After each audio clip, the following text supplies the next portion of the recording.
implementation chain.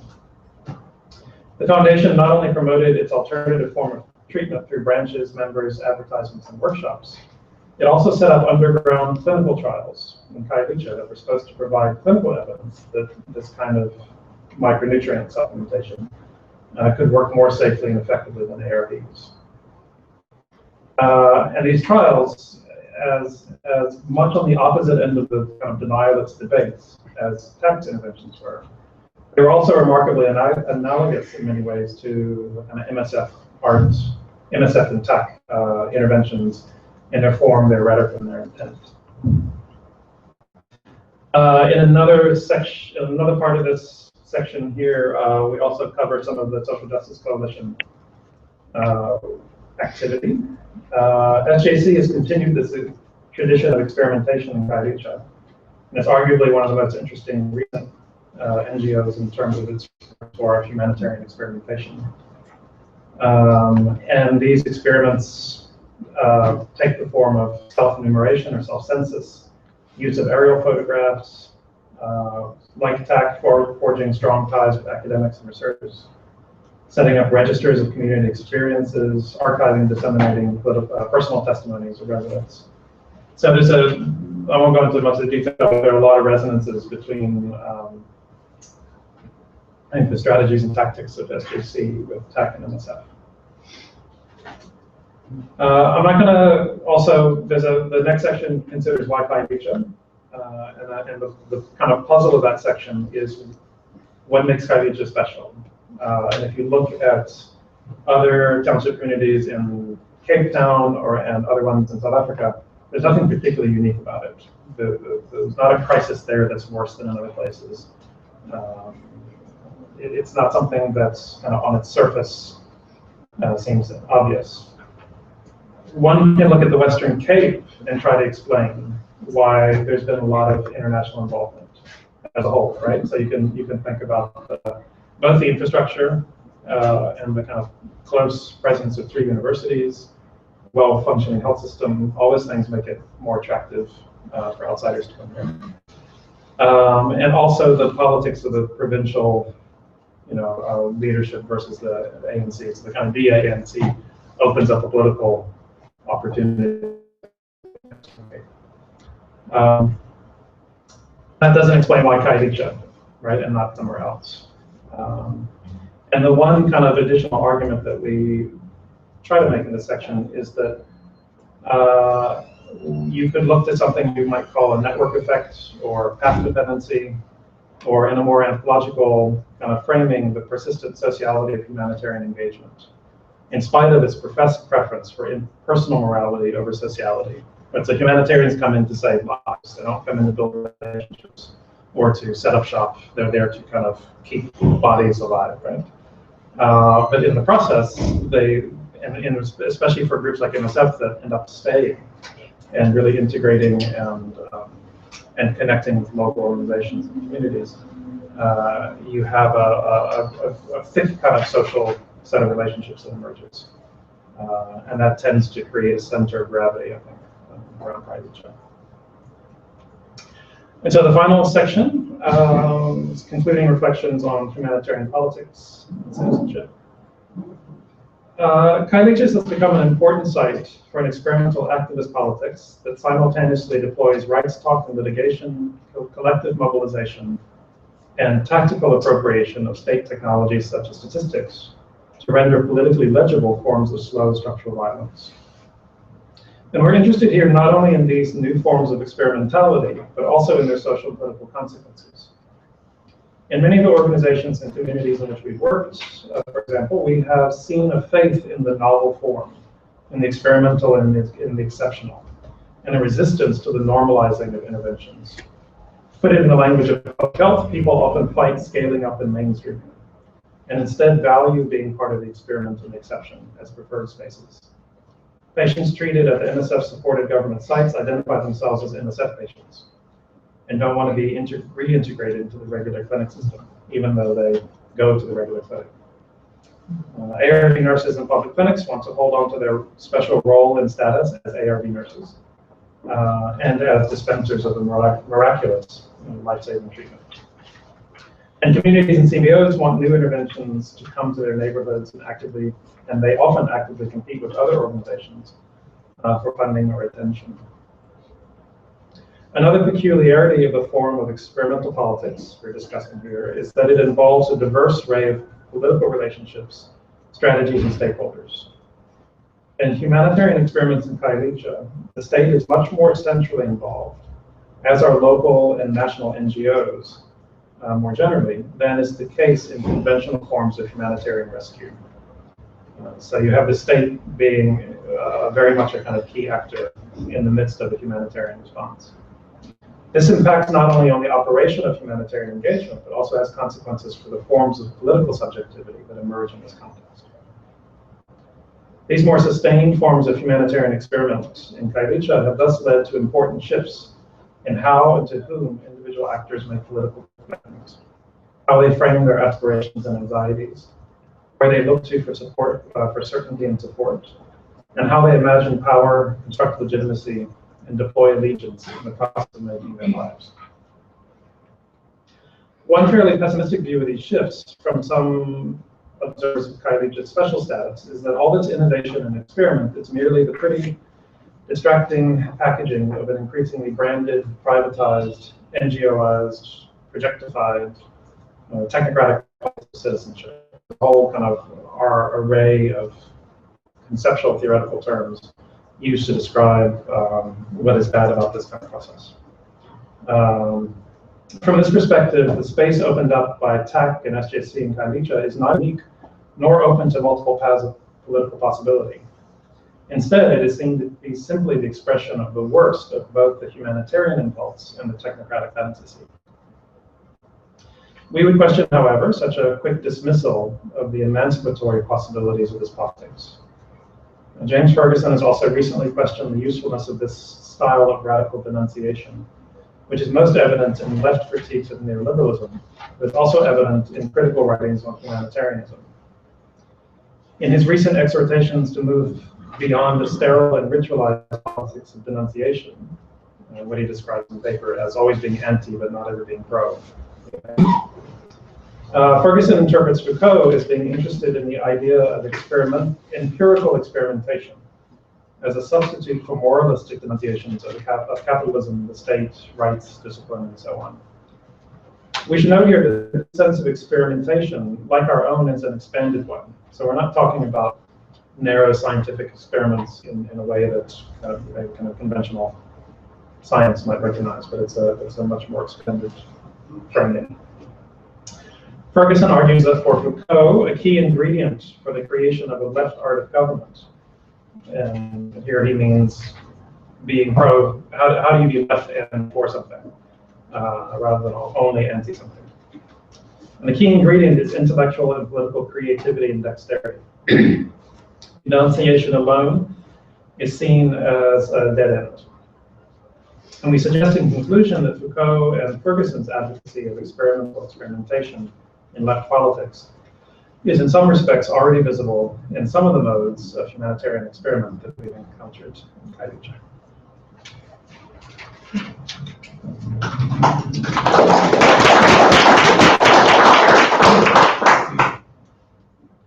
Okay, thank you.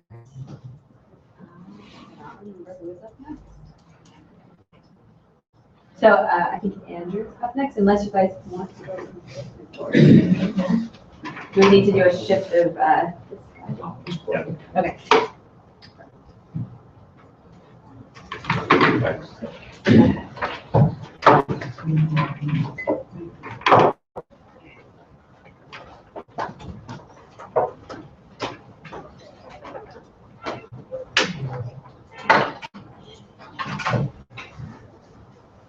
So up next is Dr. Andrew Sharman from the Sustainable Livelihoods Foundation. I'm going to give him a second to get some slides up here.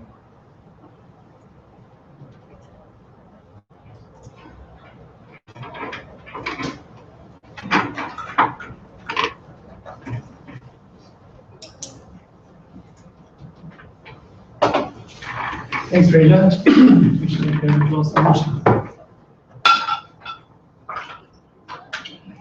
Thanks thanks very much for the invitation to come and present and be part of your seminar series today. It's a great privilege and it's good fun. It's the first time I've ever been to Stellenbosch for a reason apart from buying something or having a drink. So, on the topic of drinking, I'm talking about a particular project that is in the context of a shebeen. I think we all know what a shebeen is. Essentially, it's an informal drinking venue. The title of my presentation is Participatory Action Research and Design to Target High-Risk Behavior. And those are the two key words that are going to repeat themselves throughout this presentation. Our time is very limited, so I'm going to truncate some of the different processes that were involved in this project. Let me begin with the challenge. Our challenge was, what strategies can contribute towards the reduction of violence and alcohol-related harm in township and drinking establishments? So that's where we set off. We wanted to see if we could have an impact against that challenge. At the very beginning, there was a minimum requirement that we wanted to incorporate in our thinking. Firstly, we wanted to ensure that any initiative responds to viable opportunities. So it's not something that's external and simply brought in from outside. It needs to be embedded in a context. Secondly, we wanted to utilize local knowledge and existing harm reduction strategies. That's very important. So we wanted to build upon a foundation. Thirdly, we wanted to ensure that whatever initiative we could develop could be implemented through sort of a so-called bottom-up approach, so that the beneficiaries themselves can drive the implementation process and, moreover, drive the knowledge generation process, which we'll talk about soon. And lastly, we want to ensure that the initiative would be able to draw upon low-cost, appropriate, and adaptable technologies. This is very important because there are about 250,000 shebeens across South Africa. So whatever solution, if you have a solution, whatever initiative you have, needs to be able to be replicated. I'm running out of airtime here. At a very low cost with local technologies. Furthermore, we wanted to situate our work in a highly marginalized community where violence is systemic. We've heard about Khayelitsha, and Khayelitsha has certain characteristics, but I wouldn't call Khayelitsha the most marginalized settlement we have. So we wanted to focus on a slum settlement, a settlement where there's very limited levels of development, where marginalization is extremely high, and where there are profound problems of violence. So we chose a settlement called Sweet Home Farm, and I'm going to introduce you to Sweet Home Farm. Sweet Home Farm is in Philippi, by the way. And the last area we had in this initiative, we wanted to ensure that the intervention was situated outside the regulatory framework.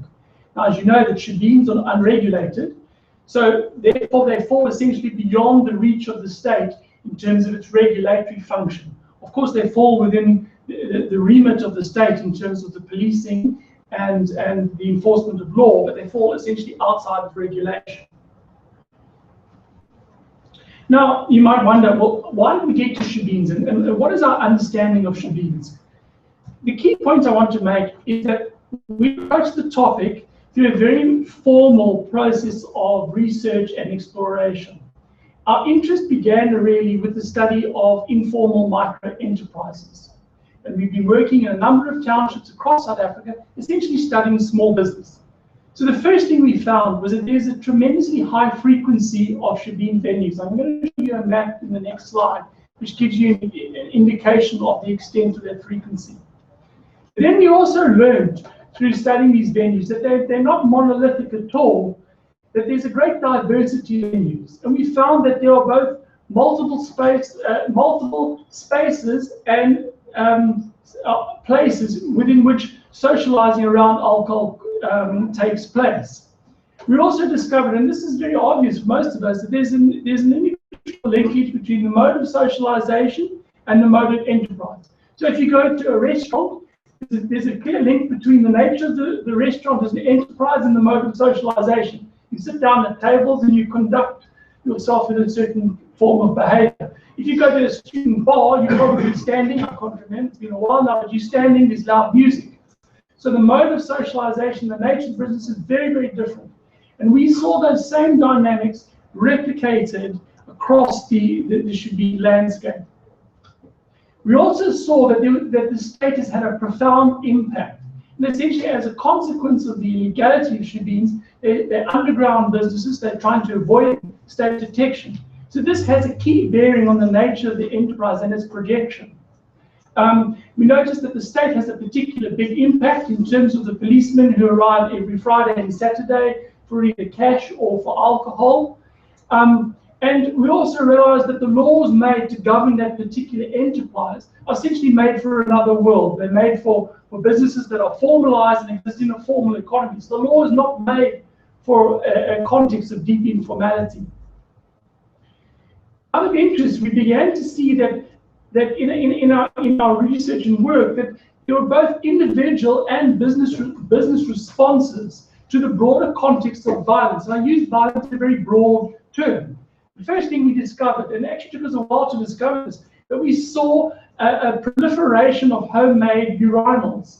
And this is a very interesting response. I see you Chris, in your poster, there were people queuing up for a toilet. So this is a wonderful response to the lack of toilet facilities where people used to make all sorts of urinals.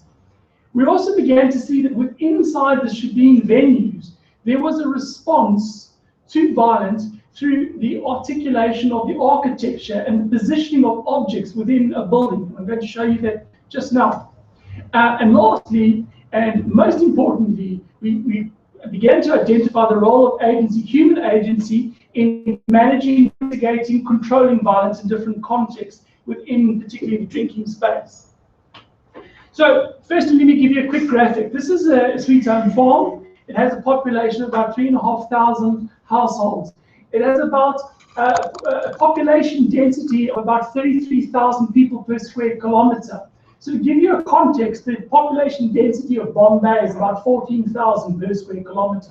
So this is twice Bombay. So it's profoundly densely settled. And in terms of spaces and places where people can recreate and socialize, you'll notice that the green dots are liquor outlets or Shebeen, and the black dots are both religious institutions and educators. So both religious institutions and Shebeens are social spaces. Of course, the street is an important social space, as are hair salons, but you can see immediately in that a number of quick things: the equal distribution of those venues. So the venues essentially serving neighborhood niches and markets, and you can also see the high proliferation. So welcome to Sweet Home Farm. I began to talk about, I made a number of points. The one point I made about was the way that design is used in many, many different ways. And this was a particular extension of our research where we collaborated with an architect, and we wanted to illustrate the profound differences through which venues were configured.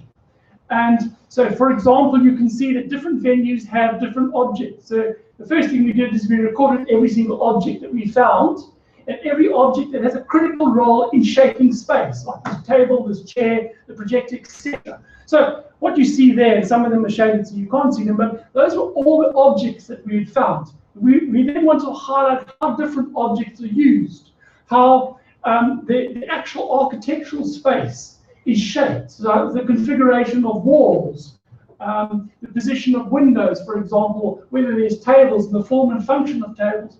So we want you to explore at a very great depth the dynamics of control within venues. And this provided us with a profound learning. We also realized, and this is very clear examples further, that there was an existing foundation of social control. On the left-hand side, you see a wonderful poster which very clearly is communicating a key message, and you know exactly the scenario that is unfolding in that particular image. On the right-hand side, we discovered in many different venues, people had formalized rules. So there was clearly a social contract between the owner and the users of that space around appropriate and inappropriate behavior. There's some quite fun ones. Do not grab your friend's glass, for example. So there was a sense that there's an opportunity. So we basically recognized an opportunity. Now, there's a profound difference between what you know and what you think others know. So at this point, all we had known is we have a sense of that particular world. We know its diversity, we know there's human agency. We recognize that design is a critical variable within the way people control space. But that doesn't mean that the beneficiaries have that same kind of understanding. They might have a very different kind of knowledge to the knowledge you have. So we then began a process of participatory action learning. So up until this point, typical top-down, intellectual-driven, and now we sort of turned over the page and we engaged in a very different kind of process, a much more thorough and rigorous process in the sense that it was very slow. We worked with 3 different cohorts. We worked with community members, and we took a sample of the community members. We worked with community leaders, and we worked with Shabinas. So we worked with these 3 cohorts.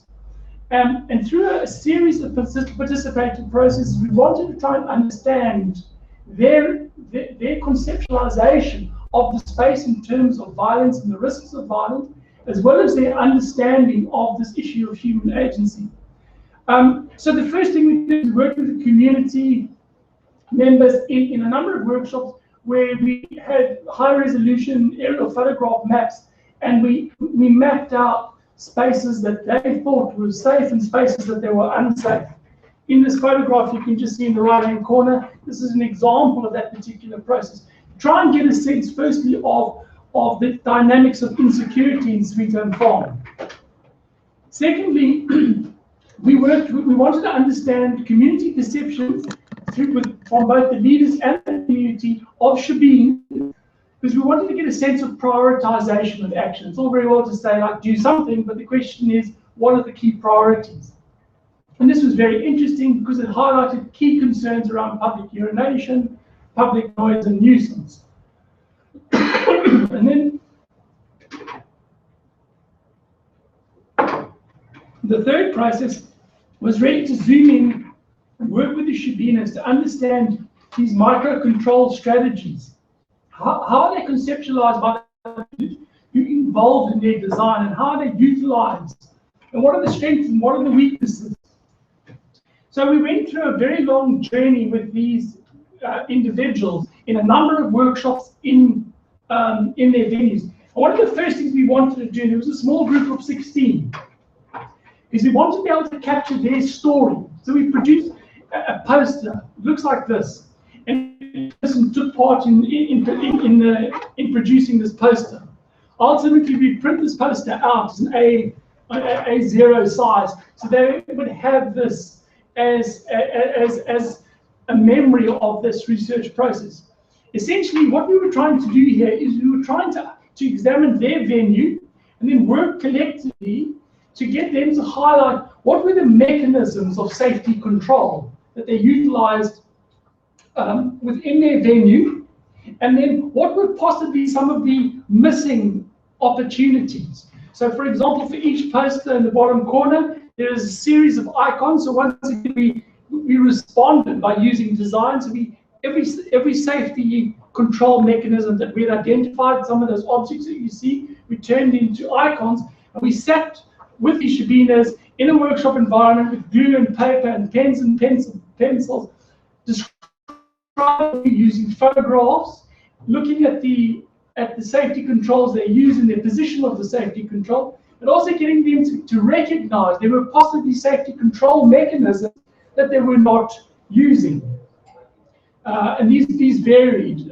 It could be lack of condoms, lack of security gates, lack of bouncers, different closing times, etc.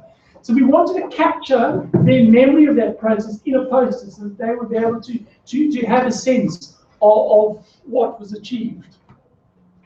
Once they'd undergone that process, we realized that the real opportunity was to zone in on those house rules, on those do's and don'ts.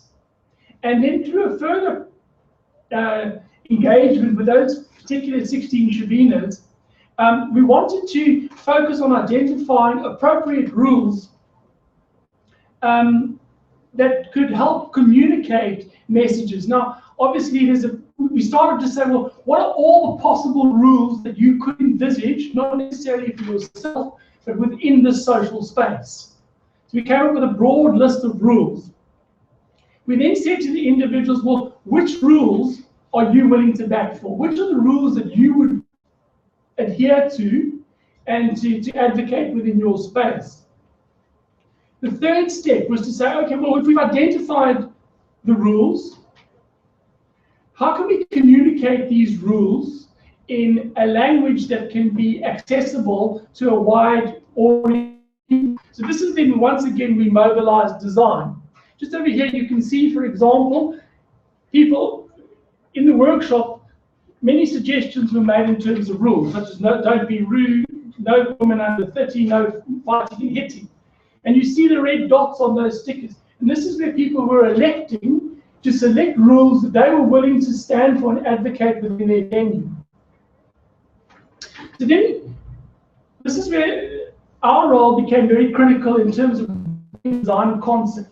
We wanted to communicate messages through a series of icons, and we saw an opportunity to start translating the design into a similar concept to road signs, because road signs are an inextricable part of all of our lives, whether we drive or not. We have a sense of the language of communication in terms of our own do's and don'ts behavior. But we also wanted to develop characters that speak to that particular context of that environment. So you've got our 4 key characters here. It's the young woman, the young guy, the elderly woman, and the elderly man. Of course, the young guy is inextricably involved in all the trouble that takes place, and the young woman is also linked to some of the trouble. And we called the strategy the Shebeen strategy. And this was the sign that we came up with. And we came up with this sign because in our research, we come across the context in which Shebeen owners would ban people from their venue by saying you get a red card. You're completely banned, get out of my venue. Ultimately, we came across we developed 40 signs. And these signs are communicated through your triangles, which are essentially your warning signs. And some of them are very, very clear. So, for example, the bottle with the eyes, keep your eye on your drinks. This is just a warning. There's also some warnings about if somebody goes to hospital because of your actions, you're going to pay. If you break the chair, you're going to pay. There are also some which are experimental. It's very experimental. Some of them don't particularly well, but we had to begin somewhere. So, for example, there's a bottle with a non-equal sign and the young woman. And we put this on Facebook and we asked people, what does this mean? And some of the responses were great. Somebody said the love of the deer is not equal to the love for the woman. But you will see the red signs are very clear. These are like don't do signs. So you'll see from the top row along, no sexual harassment, no drinking while pregnant, no drunk patrons, etc., etc. So using the signs through warning, don't do's, and communications of information, along with the narrative of our 4 characters. You can see our young man here, he's peeing over here, but in trying to communicate this respect, he suddenly takes off his cap. So we're trying to create a narrative through the use of signs. The last process in this project was really about the production and the distribution of some kind of toolkit. So every single participant in this project got a poster with their own signs. We also gave them, and this is kind of a symbolic gesture, we also gave them a small toolkit, so as referees of their place, they got a whistle. We designed a couple of cards according to FIFA. This is exactly what a FIFA card looks like. You get the red card and your yellow card. So they have toolkits of resources to use in their venues. We also reproduced the signs in public space, particularly around noise, and particularly around public urination. And then we commenced a series of public conversations. So we had an exhibition event. We tried to get people out of ivory towers and come down to this event in a slum to have a conversation around the challenges and the difficulties of changing social behavior in a very complex space. One of the people who came to the public exhibition was a Mexican artist, and this was a sketch he sent me later. And he was one of the participants, and interestingly, the son, now under 18, it was very interesting for this event. The woman, interestingly, dressed up very much in a cultural and traditional way. So obviously signifying an extent of buy-in in the process. And I just want to wrap up by saying that this strategy shouldn't be seen as a solution. It's clearly not a solution. I think I understand it really as a provocative engagement. And it's simply intended to try and influence the way people think, and to try and get people to open their minds to the possibilities of change. So it's not about, this is not a strategy you roll out, but this is a way of getting people to think differently. And I was quite inspired by a quote from Antanas Marcus, who was once the mayor of Bogota. And I think this particular quote doesn't relate to Shebeens, but it captures to a large extent what we were trying to do here. It says, knowledge empowers people. If people know the rules and are sensitized by art, humor, and creativity, they're much more likely to accept change. So to a certain extent, that captures what we were trying to do with this experimentation.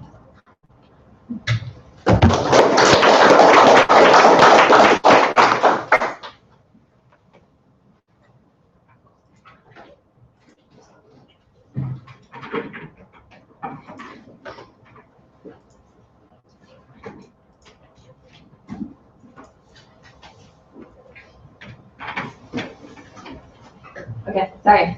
No problem.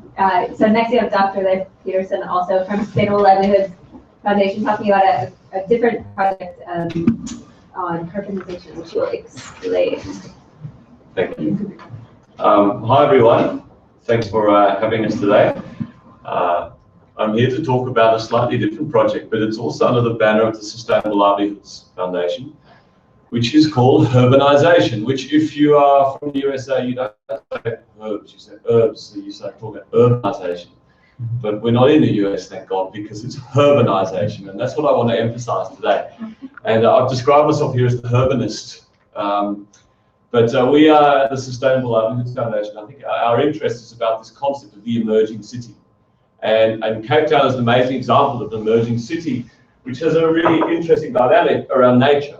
And that dynamic around nature is that we live in a remarkable place. And I think that extends out to Stellenbosch, particularly around the unique natural environments which the city shares and how the humans interact with that. So I'm going to take on a little bit of a journey which leads to this idea of urbanization. There we go. So the little bit of context, I think you'd be pretty familiar with it here. The city of Cape Town put together this graphic, and they don't use it anywhere near often enough, which helps reflect the kind of the reality of this landscape in which we live. We have a remarkable city, which in the largest picture there, you've kind of got the world of the uber wealthy, and they've got this incredible access to nature and environment, beaches, the sea, the mountain, and they kind of live a life which you could judge by a global standard as exceptional. On the top right here, you've got a kind of the suburbs kind of environment, which is the suburb that I'm from, which I would suspect most people in this room are very comfortable with. Beautiful green space, lots of space around your houses. You can braai, you can have friends, you can walk around in nature. It's safe, nice place to be. And once again, pretty much a nice global standard one way to live. And then the reality of many people's lives. In fact, we've got 100,000 individuals within the city of Cape Town alone living in a context of informal settlements. Okay, where nature's right there, those mountains right in the background. But most people's lived reality is very much open up your door and look straight into someone else's shack, or look at a landscape and an environment, even in better quality housing, where people are completely divorced from the natural environment. You're kind of compelled to live in squash settlements far from all of these things. And it's a lifestyle, and I was seeing the images of Khayelitsha or Sweet Home Farm that nobody would particularly want to engage with or be part of. Yet it's very much part of our city. Now, the biodiversity of the city of Cape Town, for those of you who are not schooled in this area, the city of Cape Town effectively lies in the heart of the Cape Floristic region. And the Cape Floristic region is one of the most unique biological landscapes in the world. More than 9,600 plant species, of which more than 70% are endemic. They only grow here and nowhere else. Over 1,400 red data listed plant species. basically the implication of that is we've got a huge amount of fragile landscapes. A lot of species basically are in a very tenuous position with respect to extinction or survival. We also know within the city that 22% of the land area is formally conserved in 24 protected areas. But over and above that, we've also got commons, beaches, there's lots of kind of public green space, which is a really important part of the city. Socioeconomics, the population's around 3.7 million, maybe 4 million, depending on who you ask. We don't really know, but we suspect the city's growing by between 55,000 and 100,000 people a year. And that kind of seems to fluctuate with the economic boom and bust, according to the rest of the And the migration that's coming to the city is happening on the fringes of the city. So these rapidly expanding informal settlements. At the moment, the city officially counts 232 informal settlements within the city. But depending on how you judge that and how you want to count them, there could be more, they could be bigger, many kind of variables. What we do know is that over 38% of Cape Town households live, for the average family of 4, below the minimum living level. Now, the minimum living level was considered to be about 1,600 rands for a family of 4 per month. So realistically, many people in the city, probably most, actually live in conditions of major financial kind of tenuousness. And that's our interest in the Sustainable Livelihoods Foundation, is working in these communities with people in those kind of income brackets and kind of create those connections and understand those economies, how people work, etc. So the informal economy, the unregulated, non-formal portion of the market economy, not taxed or monitored by government, not included in calculating the gross national product. So we have this kind of informal economy on the cash, and then the world we are in, the formal economy. It's regulated, documented, controlled. And in some ways they kind of merge. And this is important because if you look at the formal economy in the National Development Plan, it talks about creating 11 million more jobs by the year 2030. However, realistically, if you look at the last 10 years in South Africa, we only managed to grow total employment by 624,000 people. Realistically, the NDP is not going to be able to achieve the goals that it wants to set up to do. And this is critical, because it means we need to look at the informal economy as potentially part of the development solution, as much as we look at the formal economy to create jobs and these other kind of economic things. Now, my real interest and what I want to talk about today is this hidden economy of wild harvested natural resources and traditional medicine. And for me, what's fascinating about it is it's a really interesting clash between a whole lot of different perspectives, where the common anchor is the local biodiversity. So you've got a legal perspective where people are going out and collecting, effectively poaching plants and animals from protected areas, getting arrested for that, going to jail. You have a whole culture around the use of those plants and animals within a traditional medicine context, but you also have a whole poverty context as well. People need firewood, they need food, they need materials from which to base their livelihoods. And of course, the poorer you are, the more directly connected you are to the direct environment around you. The culture of traditional medicine is a critical part of people's identity and who they are and where they fit into the context of South Africa. Then, of course, all the biodiversity upon that. And not only the biodiversity upon that, but the city that is effectively nestled in amongst that. And all the middle class values that go with that city as well, which dictate how conservation should be managed, how policy should be derived for nature conservation. So there's this massive kind of like intersection between all these different perspectives. Now, this work came out of my PhD and subsequent work that we've done within the broader context of the foundation. But effectively, there's 448 locally harvested plants and animals from within the city, coming out of protected areas and common landscapes. More than 130 are harvested for use in a herbal traditional medicine trade. All of that harvesting is effectively illegal. Okay, there are very few areas that one can go and collect plants and animals from where you're actually legitimately able to do so.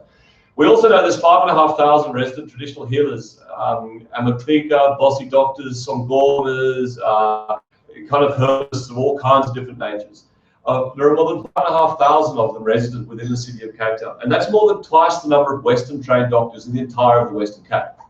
Okay, so your access to traditional healers in informal settlements and in township environments is far higher than you would ever get a Western doctor.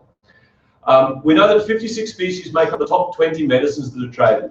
But of those top 20 medicines traded, 18 of them are used to resolve issues around luck, love, life, psychological well-being, make the police stop chasing you. All these kind of like psychological issues that plague people's worlds, that are very much around people's psychological well-being, much more so than what you would go to a Western trained doctor for. We also know that the trade in those species is worth about 180 million rands a year in the city. All cash, all informal, all undocumented. And of those, collectively, that represents about 1,150 tonnes of biological material that's traded within Cape Town, of which 450 tonnes comes out of the city region. So we can also see with the number of traditional healers we have, the limited amount of protected areas, the highly fragile ecosystem. We have a real issue around biological sustainability. We cannot actually continue this industry going on around us without some kind of better understanding of what's going on. And secondly, how do we manage this? How do we deal with this? And the map is hard to see, but effectively all the black dots that you're looking at reflect all of the known harvesting areas that people reported to me about where they collect materials from. So I think what is important, the light green areas are protected areas managed by the city, the dark green is the Table Mountain National Park. So where you look at Khayelitsha around the area of the Cape Flats, okay, you've got much harvesting activity going on here because you've also got the proximity of people who are far more on the economic red line than those who are living close to the suburbs. But interestingly here, this area is around Komiki, Ocean View, you've got a large population of Bossy doctors.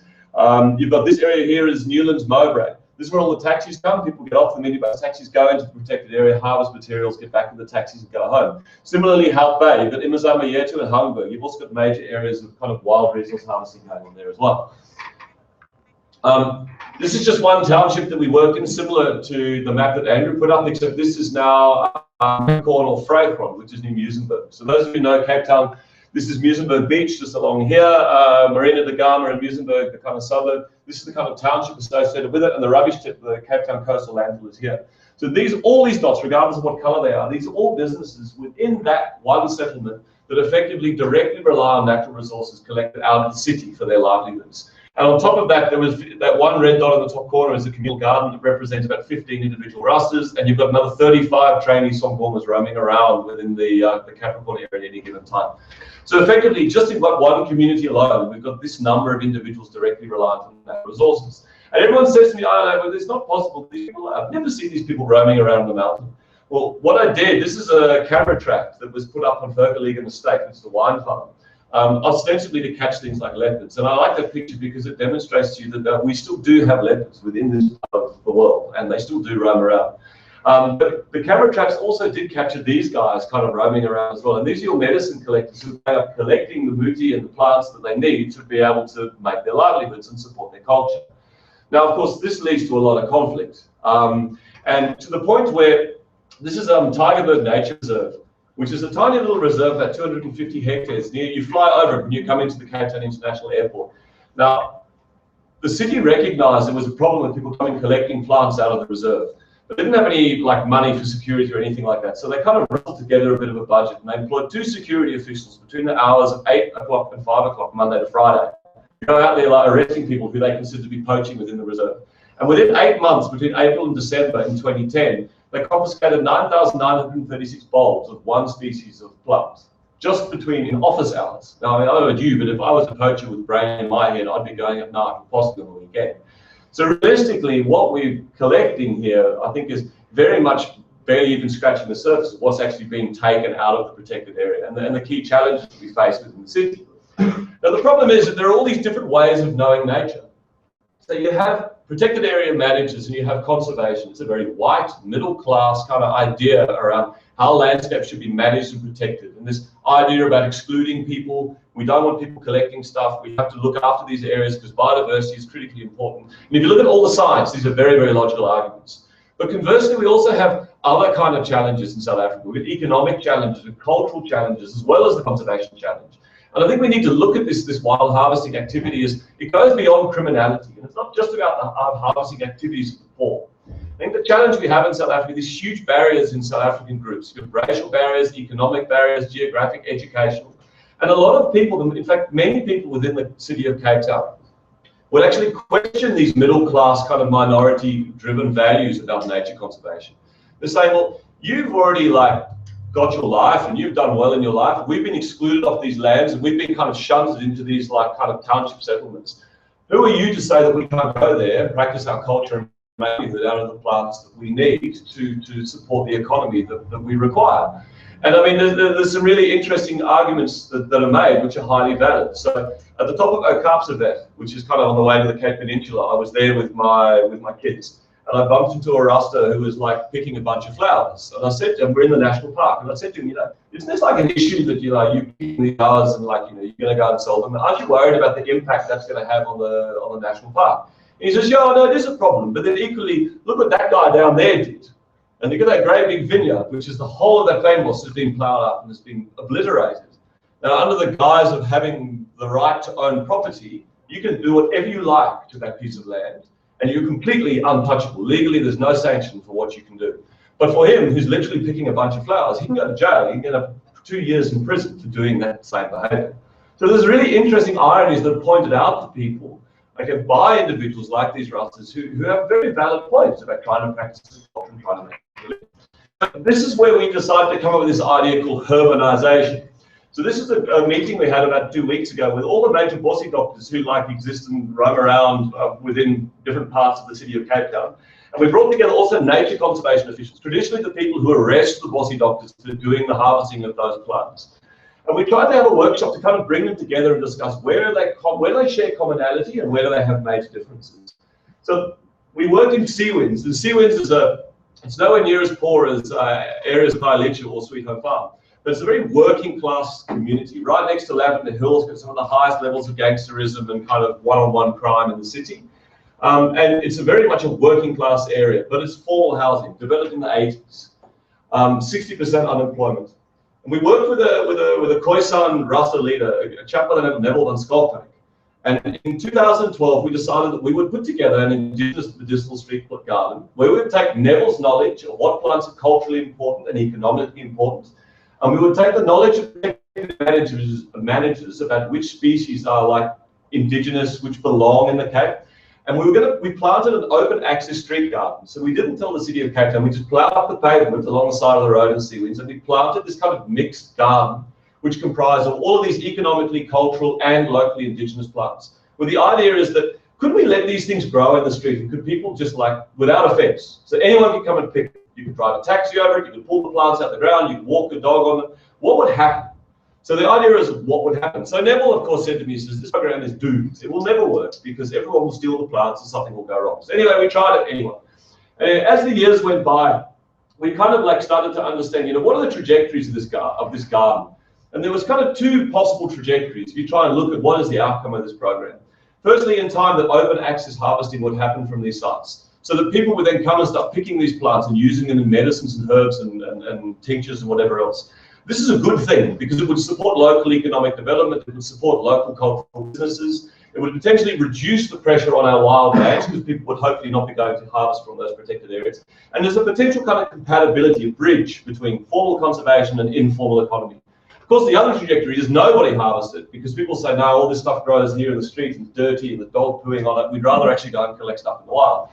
Okay, but that's also a good outcome because it bolsters urban greening. So you're getting degraded urban lands and you're making your streets greener and you're bringing the environment to the people. It helps improve poor neighborhoods and you can also extend conservation to a broader audience. So the outcome was effectively across December 2012, pretty much 90% of the garden survived. September 2013, the garden was still growing, much to Neville and my surprise.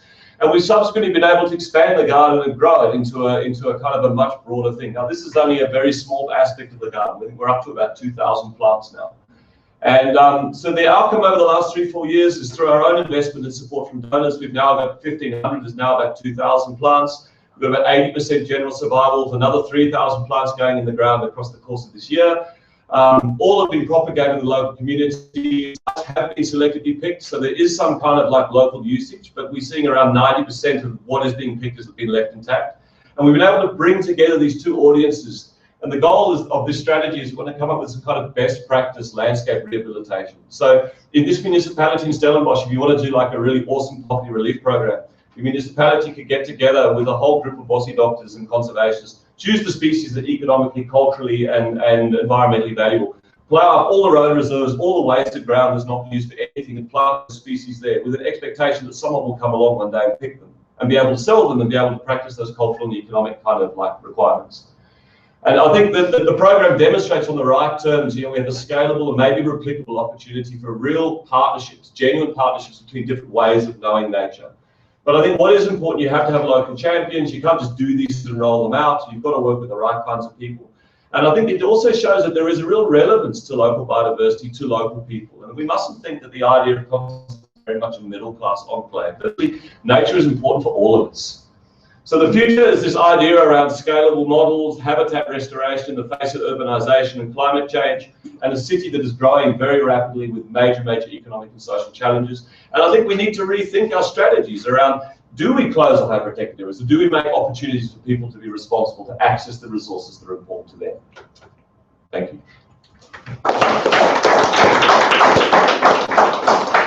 Thank you, guys. So last but not least, Kumar is now at ICLEI. So I don't have a PowerPoint presentation today. So before I sort of begin, I just want to give a little bit of background. So I'm not from South Africa. I'm from India originally, and I was trained to be an architect. And for several reasons of working in the private sector for a few years, I chose a particular trajectory of architecture and planning. And I started my career kind of working a lot with like post-disaster and post-conflict reconstruction. So actually being in like rural areas, building houses, building sanitation units, and so on. So I got deeply influenced during that period of about like maybe 6 or 7 years, working with communities around massive scale projects, working with the United Nations or working with charity organizations, deeply influenced about participatory processes. And you kind of get excited about the romantic notion, right? Bottom up, come on guys, it's going to happen, the community knows best, and so on. And I guess like when I arrived in South Africa, my biggest shock was kind of the experiment of participation in South Africa. And it was a real shock. Firstly, for instance, like in one of the initial discussions I had with local government, City of Cape Town officials, their response was that the reason that they're not creative is because they don't want to set a very high precedent. So we were talking about toilets. So they said that actually the best form of creativity is actually doing what we've been doing for the last 20 years because people accept it. It's normal now. So accepting a toilet for 5 families, accepting a tap for 25 households is normative now because people accept it, and actually that's what we gauge ourselves against. So there was a lack of creativity which was coming out of local government officials, politicians, and the way they were talking about these things. At the other extreme, I also got quite a rough ride when it came to engaging with communities. And in many of the other countries where I work, like in India, in Lebanon, in different parts of India as well, like I've always come to the conclusion that like communities are very proactive. And working in South Africa has been extremely frustrating for me from the simple fact that you can't get over this mindset, that it's been institutionalized in our culture, that actually the responsibility lies with somebody else. And I mean, I include myself in that culture because I've been here for many years now. So it's that kind of a mindset that really kind of prevented us from actually being creative. And it was very frustrating to work with communities and local government with this mindset that actually didn't want to change anything about how things would go. So what could be the kind of logic of thinking beyond this? How do you actually change a machine that's on a trajectory that's very difficult to move and to change? So when we started doing a lot of work, and I was working with an organization called Slum Dwellers International, we looked at a number of different strategies. And we presented strategies of urban design, of planning, of some food gardening, of lots of things to organize communities at the core into a network. So partially with the theoretical understanding that if there was a citywide network of poor people that had access to credible information and knowledge that was generated by themselves. So they would do their own data collection, they would do their own surveying, they would do their own mapping without or with as little support from our professions as possible, that would actually be the biggest empowering kind of methodology that we could use. Now, yes, that methodology had its own success over the last 5 years. We can say maybe 70, 80 informal settlements were profiled by the communities in the City of Cape Town area, and nationally close to 1,000 informal settlements. But the frustration was that as social organizations started to emerge out of this data, it was also very sporadic. It wasn't uniform. So you had one sub-region like Fulani, which had maybe 15 informal settlements that would meet every Saturday with no resources required from any of the social movements, not even from STI. They said, like, we don't want anybody to interfere in our business. We control our own development. So we'll meet independently, but this data is useful for us because it's an organizing tool. So when we started doing all these processes, we realized this unevenness and set against a very serious backdrop of what was happening in the country. So there were 300 informal settlements in South Africa in 1994. Today, we're close to about 2,700, 3,000 informal settlements. And national government kept harassing us, saying like, look, we're doing so much. City of Cape Town kept telling us, look, we're doing such incredible work. We are actually transforming the city, and we couldn't understand where the impact was happening. So another key fact that kind of emerged through these discussions was that government has actually built like 2 million households, 2 million subsidized houses, probably close to 2.5 million subsidized houses, but there's close to 2.1 to 2.3 million people still on a waiting list. So if you kind of start rationalizing any of this information, you think, okay, informal settlements went up 1,000%. We built 100% of our backlog between 1994 and 2011. And still we have another 2 million people on the backlog with another 10 million waiting for housing. So where are we going wrong with the kind of paradigm that we're focusing on? And actually that paradigm entirely has to shift. It has to shift both in terms of control. It has to shift in terms of finance mobilization. It has to shift in the fundamental processes in the way both state and communities work, and not in a very romantic notion. So another very interesting incident happened to me maybe about 2 years ago, where I took somebody actually to Stellenbosch to show a project that we were working on, and this influential person actually said, no, this is not informal settlement upgrading. You know, you're not improving the lives of the people. This is actually climate change adaptation. So I was like, wow, man, this man's opened my eyes. You know, like all this while I've been working for the last few years, thinking I'm doing all this incredible work on informal settlement upgrading, but actually what he's talking about is climate change adaptation.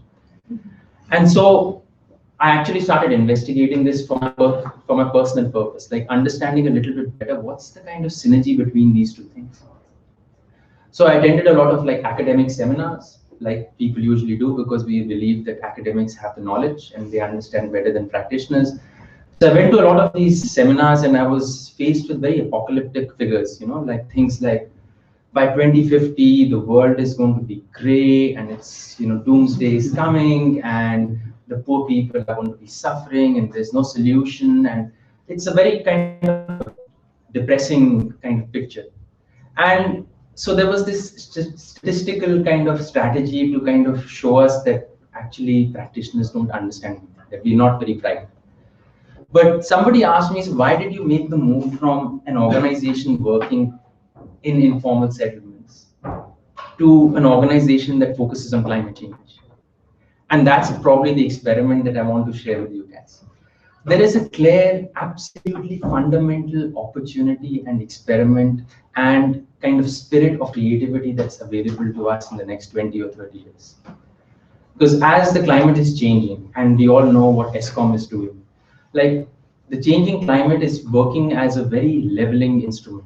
There's no global south, global north divisions working there. As we're facing like energy crisis and like, you know, lights go off for a few hours, California is rationing water at the same time. So it's not something that's just happening to us. It's actually a very strong global phenomenon. And as the climate changes and water becomes more scarce or floods happen more and other kind of natural disasters happen, the people who are going to be impacted by this the most are going to be the poor people. People who are living in vulnerable areas, people who are living in flood areas, people who basically don't have access to find a way out of this.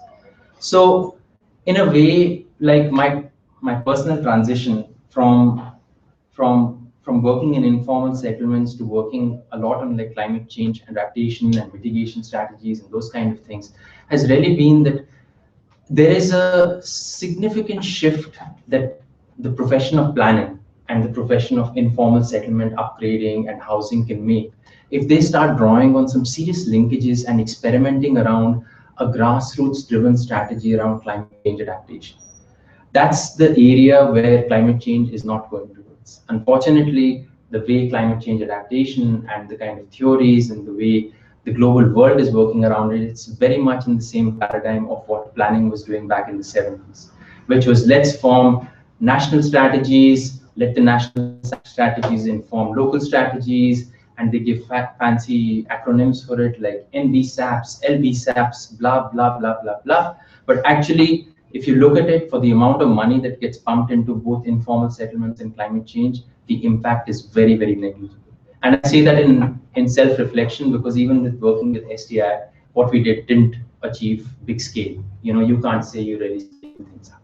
So I don't know whether I have a question or a comment to end off, but it's basically to say that I sense that there's a real opportunity to build synergies between two very strong sectors, and actually to be able to really explore and be creative if people are willing to take on that opportunity as we go forward.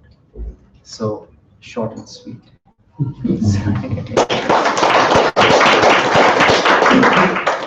Okay, so we've got about half an hour for questions and answers. We're going to end at 3, and then we do have some light refreshments next door after we finish. So if you guys stick around. I'll open the floor. We usually do questions in rounds of around 3, but we can also take them one by one depending on what you guys.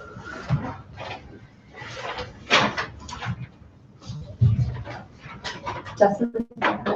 Yeah, sure. We've got a question for Andrew. So you mentioned that although shebeens aren't regulated, if you can't, the state can't regulate them or doesn't have so much access, and yet the police do have, some, access and ability to control what's happening there. Do you think that kind of the informal kind of regulation you introduced by this project has actually affected or has a capacity to affect formal state policing of the shebeens? For instance, does it give the police something to latch onto more, or does it give shebeen owners something to leverage to the police? In other words, has that actually, extended the reach of the state into, shebeen life a little bit? I think Stephen might have. Yeah. To Adi, could you flesh out a little bit more what that opportunity is, what it looks like, how it could actually evolve? So this grassroots change, adaptation, and its relationship to informal settlement and upgrade. One more question. My question is on the biodiversity project. On your pictures, there was always a person on the roadside garden. There was always a person each time you showed us a picture. May I know what's the relationship between that person and the garden? Because my question would be, after you explain what the relationship between the person, what the background on the garden. Guys, gonna answer this. The question about leverage. Since we launched the strategy, and the launch was really just a symbolic event, we've had some interesting reports from the field. The one was that when police have raided, some of the shebeen owners have said, I got these posters from my lawyer. And the policeman had turned around and walked away. So there's been a very interesting response at that level. I mean, one of the things we're interested to see is, if you give a bit of time, will these signs still be there? Will there be a sort of an internalization?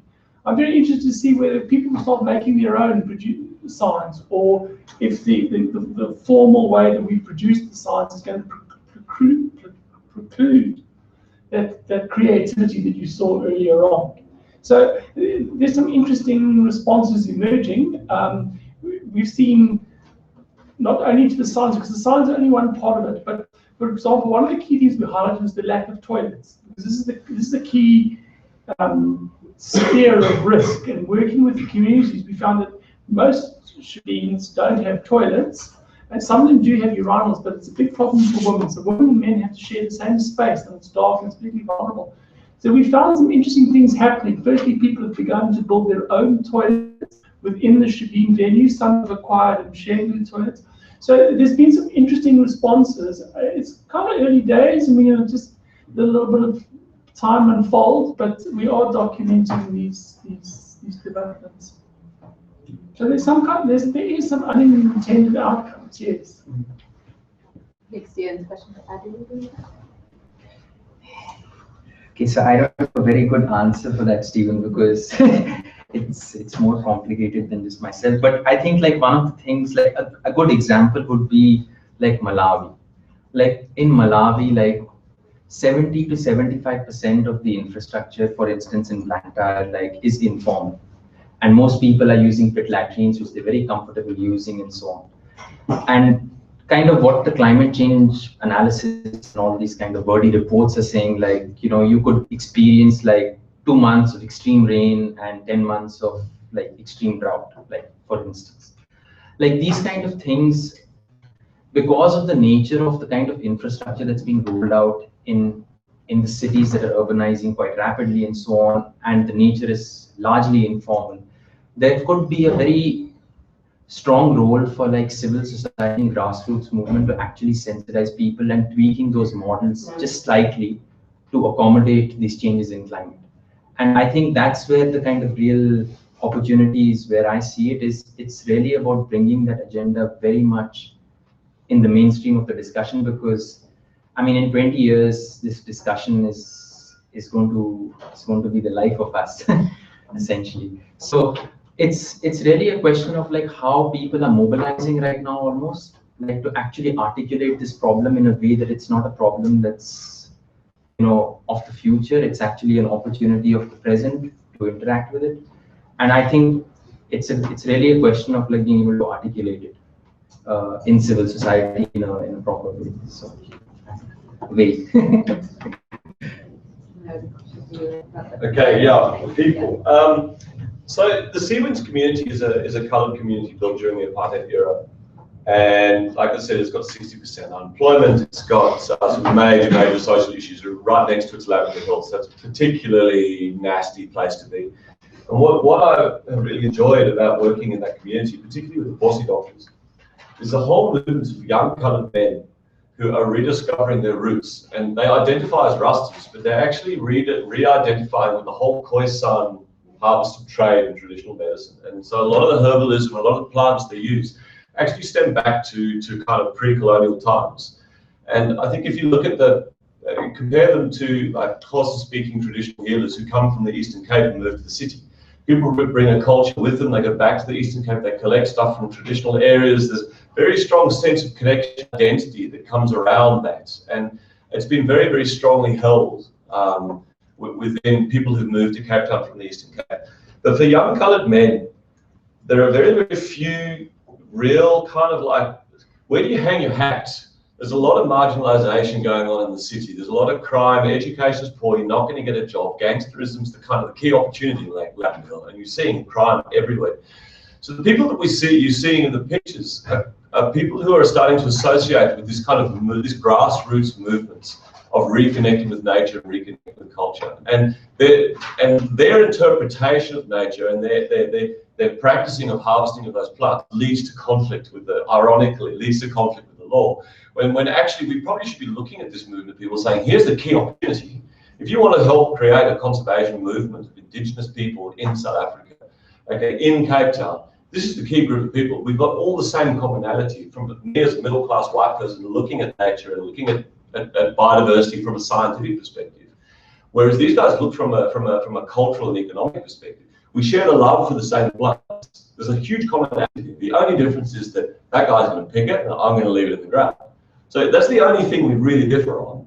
So all the people you see in those pictures are all people who are now starting to get involved and starting to use those medicines, starting to grow those medicines, and starting to help reconnect some of those roots. And I see it as a very powerful movement of people moving forward, particularly in the Western Cape and ultra particularly in Cape Town. So the people you see are all people who started to increasingly take that interest. Yeah. Okay. My puzzle probably something open to discussion would be, you showed us a picture again, or you explained that one time you were in the park and then you saw this Rasta man who was basically he was illegally picking plants plants that were in a park. So it is the human being that is being illegal in a place where the plant is supposed to be legally there. But this time the plant is on a roadside. It is council land, so the plant has been taken into an illegal place. So we have transgressed the rules, something like that. So this is more like an argumentation about the categorization of what is legal and what is not legal. And at the end of the day, because we have taken the plant to a different place, then we are beginning to have a different view. Whereas when the same human being put them in the park, is illegal, tickets, you showed us all those fines and so forth and so on, and we're not willing to actually engage in a broader conversation about. But when the plant goes to a different place, then we've got a different view of that. And that conversation is critical. But the irony is that in a context like Cape Town, if we, with 5,500 traditional healers in the city, you can't let everyone go and pick what they like. If at the end of the day, the only commonality is the biodiversity in the plants. If everyone went and picked what they wanted, there'd be nothing left to pick. I mean, there cannot be a kind of a free-for-all approach. Conversely, the approach we have at the moment is put up a high fence and keep everyone out. That also is not fair. And I think for me, that is a really interesting point that you raised, and it's highly valid, is that a lot of the laws and a lot of the policies don't actually reflect the opinion, the economics, and the culture of the majority of people who live in Cape Town. But that said, we are where we are now. So how do you undo that? And I think the way of undoing that is to try and find these middle ground areas. And in time, I think we do have to re-engage with some of these questions and say, well, do we need to rethink some of these things?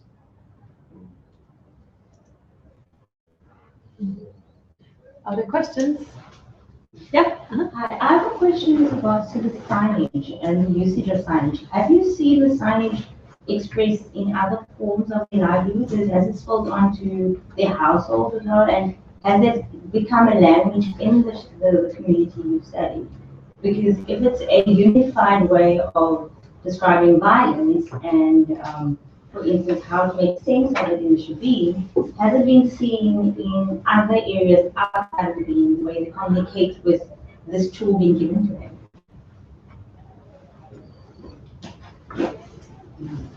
Anyone else wish to? Yes, you could. Well, for Chris, you mentioned that both in the MSF context, that both the patients and the nurses identify themselves as somewhat being with the MSF, or is that correct? Was that, aside from the intervention itself of ARVs, was there something, I suppose, fundamentally different about the nurse-patient interactions in this kind of experimental-ish context, in a state context, which would, do it, obviously, I don't know the extent to which patients and nurses would both identify as being with the state in a way that they identify being with MSF. How do you reflect on that, do you think? I'm going to ask all four of you to do something very unacademic, which is in the spirit of experimentation. I like the idea of emergent city, and that there isn't a blueprint or a roadmap that is being followed for what the city is becoming. And I think that each of your talks kind of pointed to different aspects of that. It's not like Cape Town is in the process of turning into London or Delhi. But what is it becoming? What is the city turning into? And so I want to invite you each to speculate on the basis of what you talked about. What is the emergent city in the context of what you're talking about? What is happening in the city? So beyond just you're gonna get me later, aren't you? Beyond just this particular case, what does it tell us about the wider dynamics and directions of Cape Town?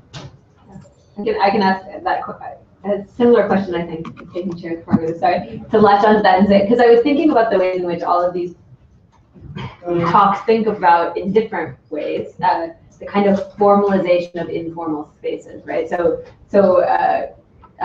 how experimental sort of modes, pilot projects, small scale interventions often try to do something to formalize the informal economy or to make safer a kind of illegal space of violence, or there's lots of different ways you could think about that. But in that process of kind of formalizing the informal economy, how do these processes then get taken up by government to become the formal sphere, or does something else happen that allows for a space where more creativity and more informality is allowed? So that kind of tension, coming back to some of the other questions that have been asked around sort of these binaries of formal, informal, legal, illegal, state, non-state actors in spaces like Khayelitsha, these kinds of nodes. How do you think about that movement, if it is a trajectory of formalization or if it's not? Okay. I'll start. Kind of an answer that touches on all three in some ways. But first, like just the kind of specific version of it. For example, MSF.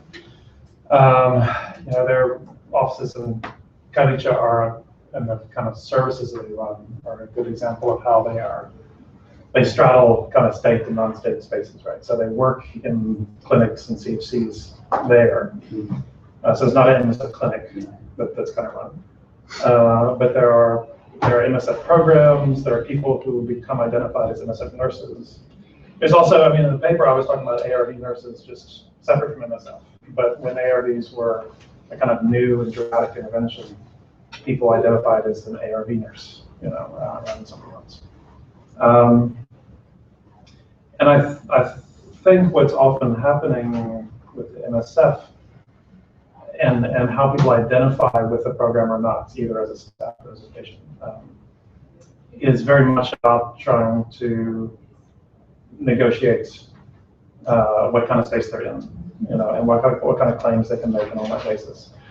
Because it's specifically and probably intentionally confused, right? Because much of the money is state money. They're in a state clinic.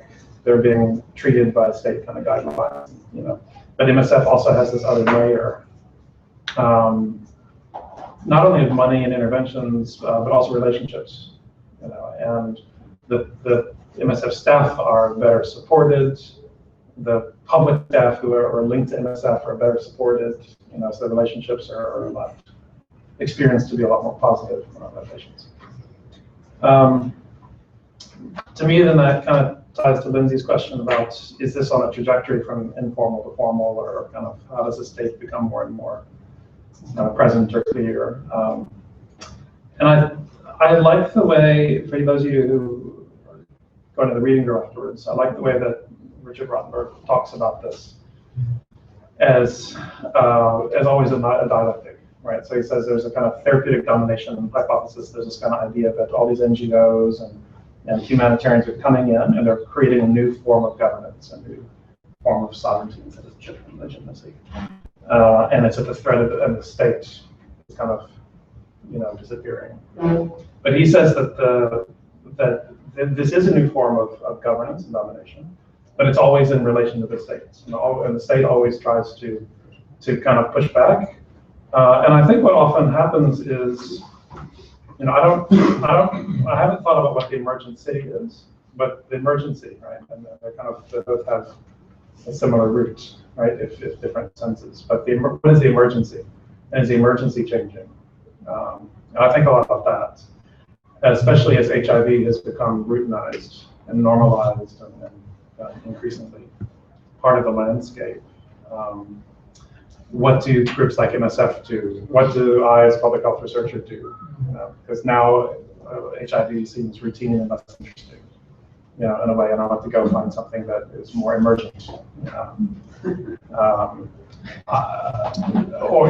I want to find the emergency in HIV, right? So as HIV gets routinized and scaled up and everything else, I don't think it's sustainable, right? But nobody's talking about it.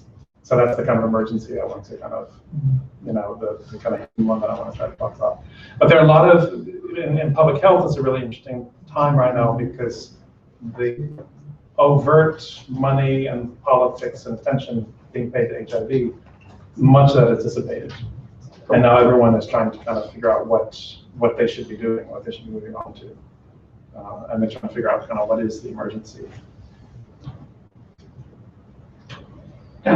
Firstly, in response to the question from the back, I think the signs capture an existing discussion in language.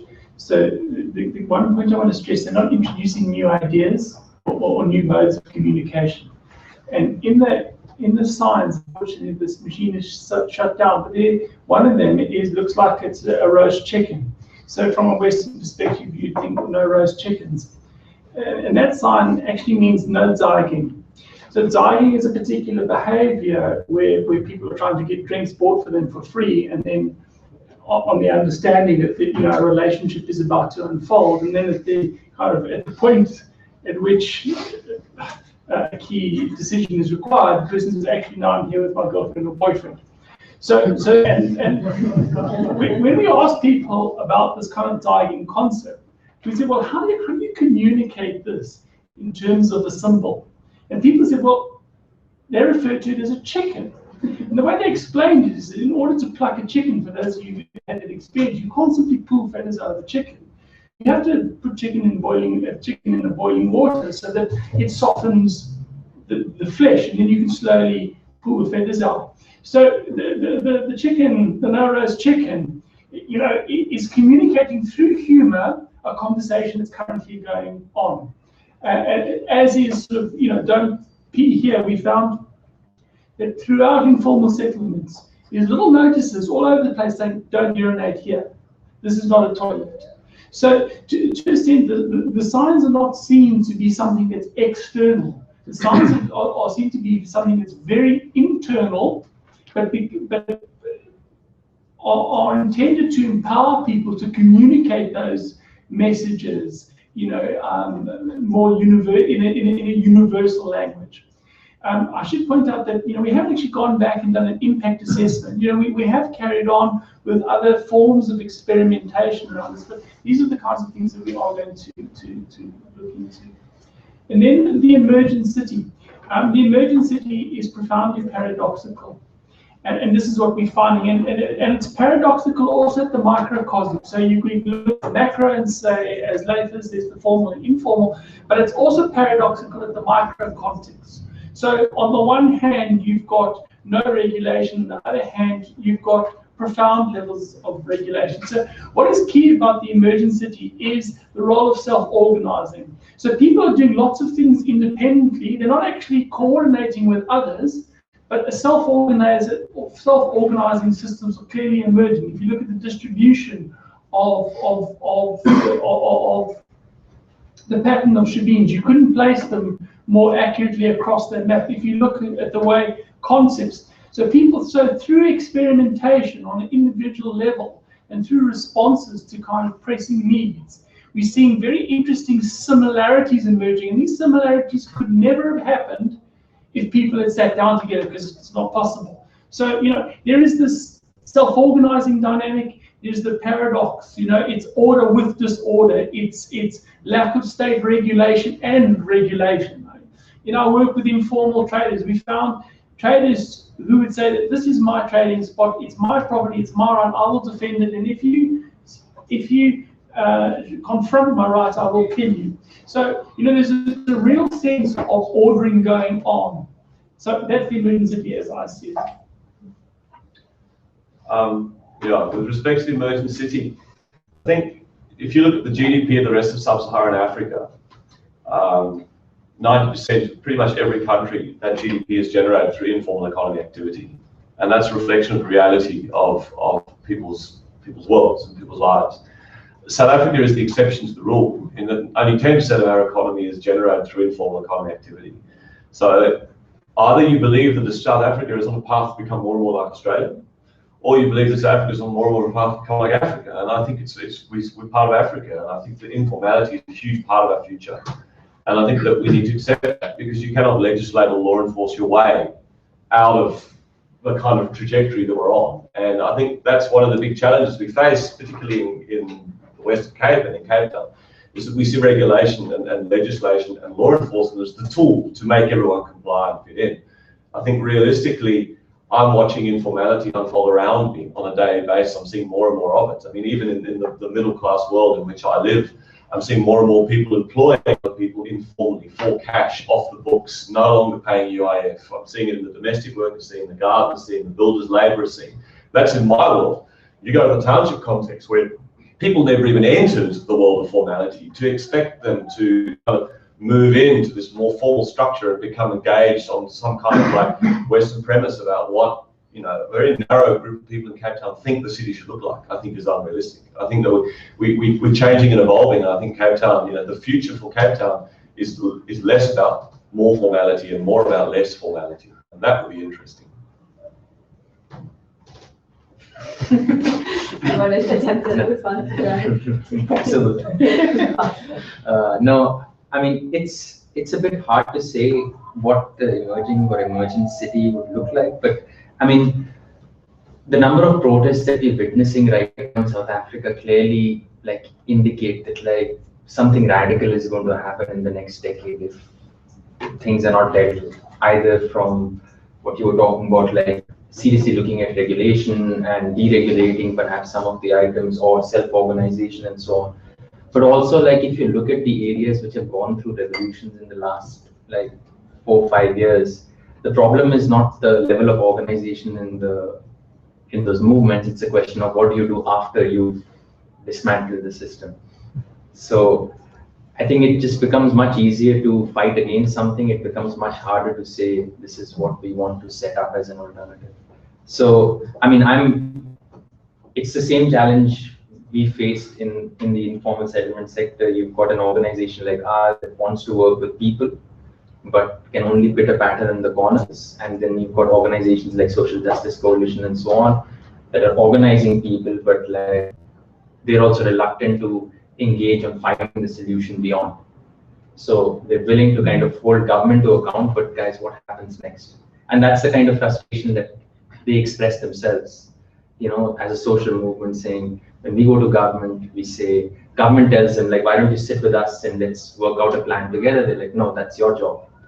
So it's that kind of a, and it's the problem, like, it's the real problematic. So I suspect, like, it's really about like being very sensitive towards the way the self-organization happens. Like, I think the manner is the one that determines how effective we are in directing things. I think we have time for one more quick questions. I know Dylan had his hand up the last round, and then we'll take relatively brief responses so we don't go over too much. Yeah, thanks for the presentation. I had 2 questions. I'm not sure about the second one, so I'm just going to start with the first one. Dr. Peterson. So I'm quite interested. I wish Lennox Williford was here, because he's done quite a bit of research with Rastafarians. But I've done quite a bit of reading in traditional medicine, and I'm interested to hear what your thoughts are around regulation of this. Susan Levine writes about, in 2003, Wits University creating a degree/diploma program for Sangomas, I think, in particular. So I'm not sure what the regulations, or if there are any programs for Rastafarians yet, or if that's in the pipeline at all. But I'm wondering what your ideas and thinking around that is, especially with regard to the informal and formal economy, and if that formalization will bring a formalization in the economy itself as well. And then the other question was for Chris. I'm not sure. Yeah, I'm just curious around this idea of humanitarian citizenship, and then what Javier talks about governance by exception, and why you don't talk about maybe exceptional citizenship, and why specifically you reference the NGOs. And I think, working off the previous question, is this maybe got something to do with the fact that there's something missing in the state that people identify with in non-governmental organizations, and would rather align themselves with that and find their citizenship in that rather than the government. Other questions, Thomas, too? Yeah, thanks. Maybe just building up of that.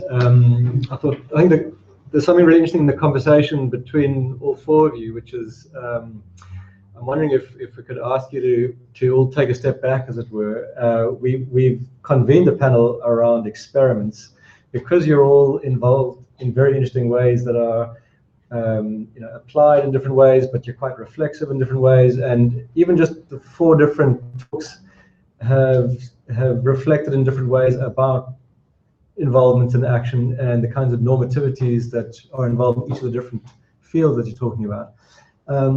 And I'm wondering if I could ask you all to say something in a more reflexive mode about the notion of experiment, which we've set up in a way for you, and you seem to have embraced it, partly because it seems like in your own work you are actually working with the concept of experiment yourselves. On the one hand, you both the references to Sweet Homes and to the urbanization stuff. There's a sense of the experiments, the logic of experiment is already at work amongst these individuals that you're working with. At the same time that you guys are quite happy to work in the mode of experiment because it allows you some degree of openness, but also some degree of normativity, which you want to put into the work you're doing. At the same time, there's some kind of ambivalence around the state and the formal, whatever that means. And so it's almost like in each of your different ways, you're trying to feel a way through, trying to feel out another kind of zone, another kind of space through which to do a certain kind of thinking.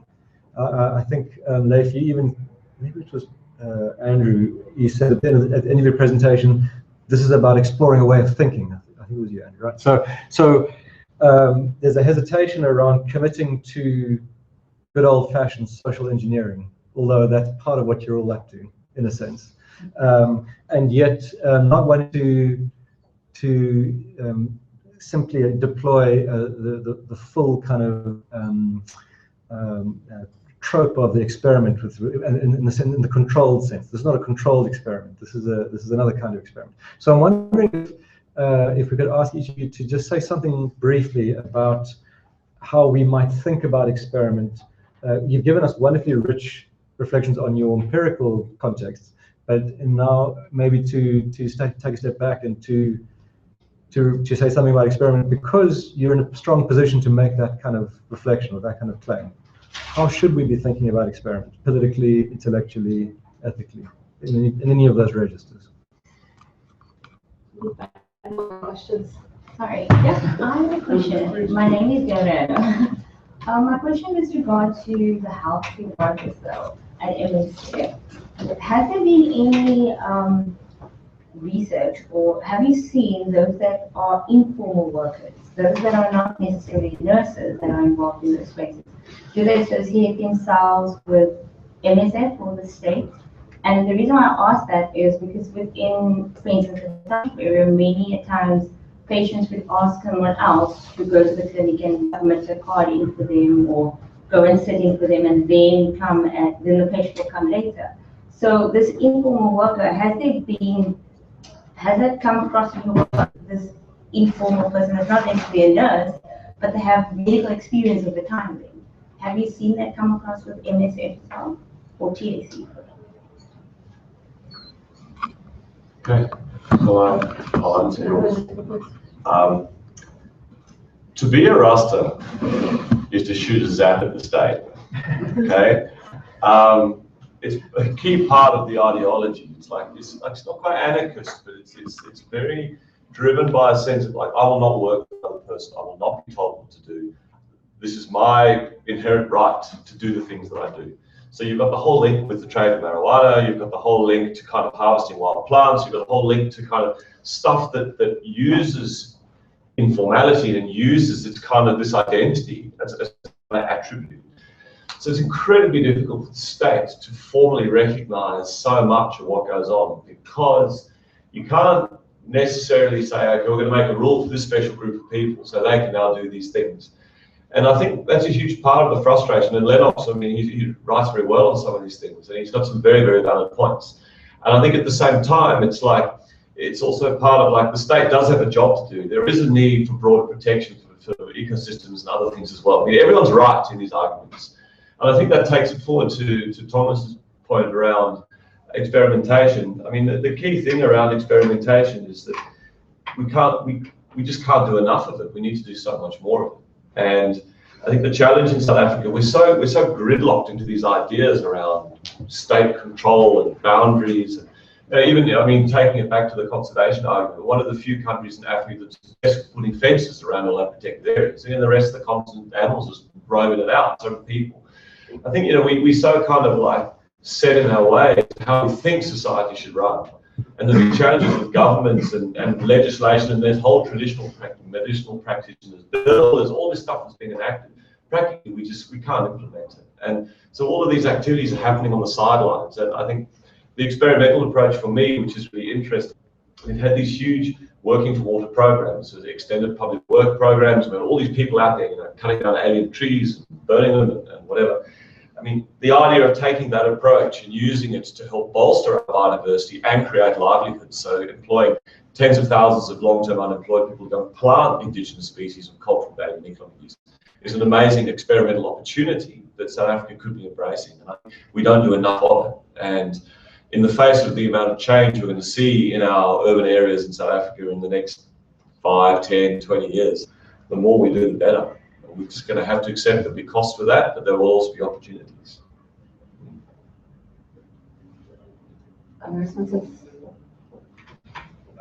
Thomas, your question is not an easy question. And it's probably a question that requires an immense amount of thought and distance from the work you do. I don't think practitioners can answer that question very easily, because when you're involved in these human experiments, you really become part of the experiment. It's not, you don't have this laboratory scenario where you can close the door of the laboratory and walk away. You know, you're actually part of the process that's going on in the laboratory.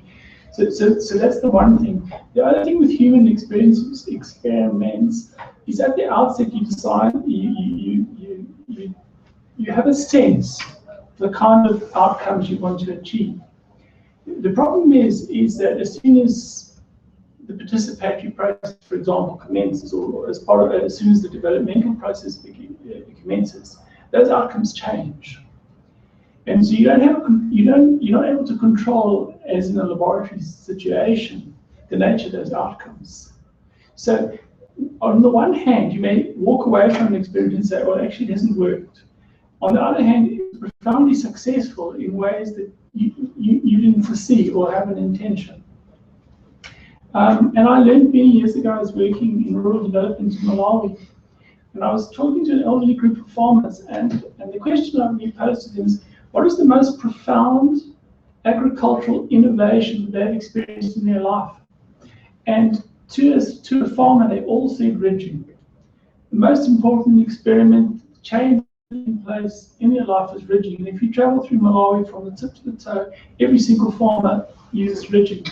Now, for those of you who know a little bit about social history, Malawi ridging was introduced by the British in the 1930s and 40s, and they had to get the military to enforce ridging. And many people were arrested and imprisoned, and it was the key event that linked the urban nationalists to the rural communities. And the hatred for ridging was so universal that it was one of the key driving points behind the spread of the nationalist movement and the colonial struggle. So for me, this is a fascinating story that many years later, 50 years later, and I asked the farmers, what was the key thing? They said ridging. So this is an example of a state experiment that failed on the one hand, but it's had a profound impact on the other hand. And of course, ridging is a massive problem now for the wrong reasons. So I don't know, Thomas, and I don't think you know the answer, and I need a lot of reflection before I can answer the question properly.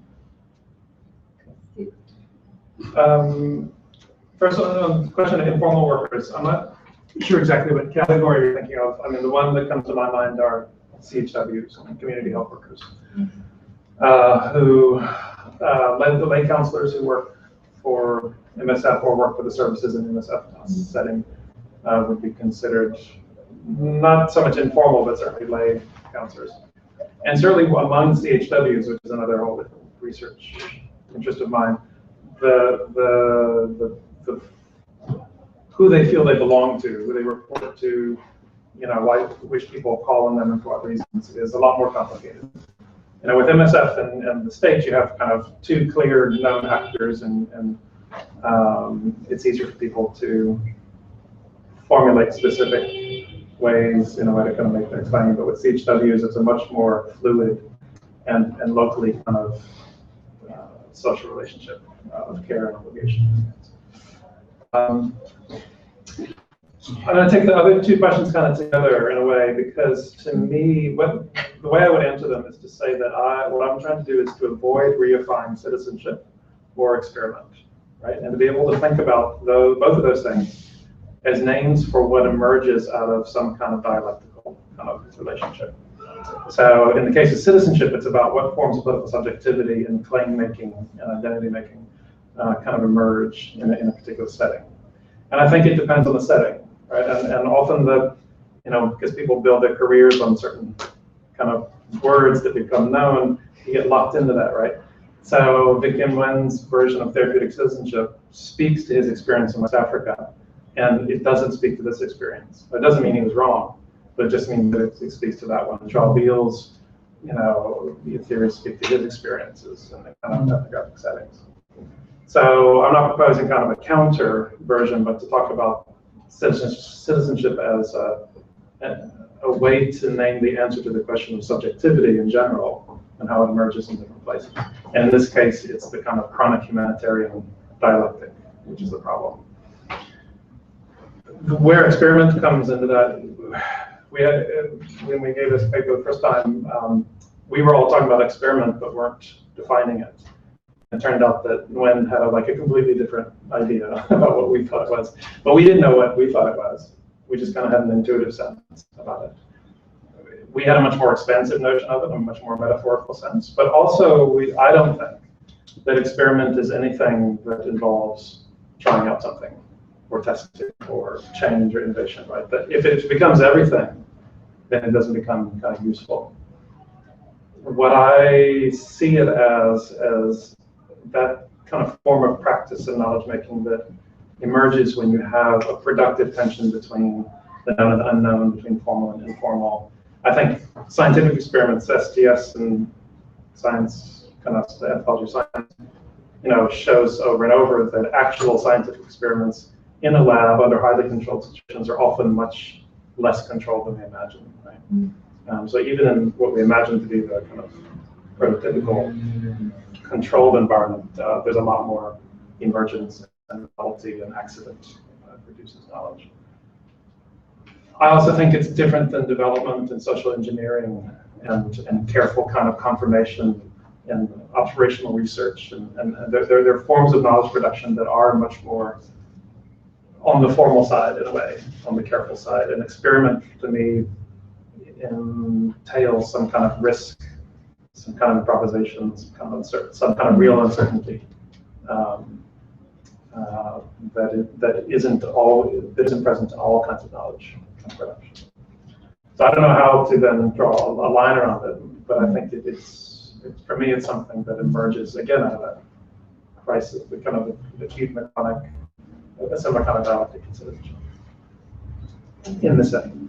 We can talk more about this question in the reading because we have a couple of readings that really think about what is this boundary of the experiment. But I don't know if anyone else wants to say any closing words. I think we're just over time. No? Okay. Thank you guys so much.